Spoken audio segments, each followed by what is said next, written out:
Hello, welcome back to the channel. Today, we're diving straight into how to use math equations in Notion. Let's get started.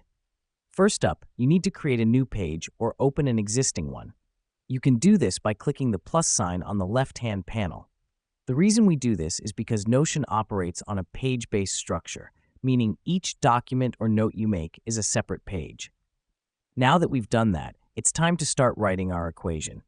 To do this, you'll need to type /math in your page. This command prompts Notion to give you a drop-down list of options. It's important to remember this step, as it's how you tell Notion you want to input a math equation. Next up, from the drop-down list, choose inline equation or full-page equation, depending on how you'd like your equation to appear.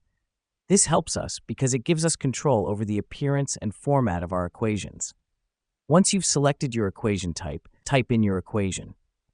Notion uses LaTeX, a typesetting system that's perfect for writing mathematical symbols, so you'll be able to write complex equations with ease. If you're new to LaTeX, don't worry, you can use online LaTeX editors to generate the code for your equation. This is a critical step, as it's where you input the actual equation you want to display on your Notion page. After you've typed in your equation, press Enter. Your equation is now embedded in your Notion page.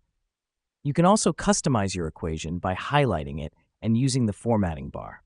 This matters because it allows you to modify your equation to fit the style and requirements of your document. And there you have it, a step-by-step guide on how to use math equations in Notion. It's a handy tool for students, teachers, researchers, and anyone who needs to include mathematical formulas in their notes. So, go ahead and give it a try. Thanks for tuning in, and we'll catch you in the next tutorial. Until then, happy Notioning.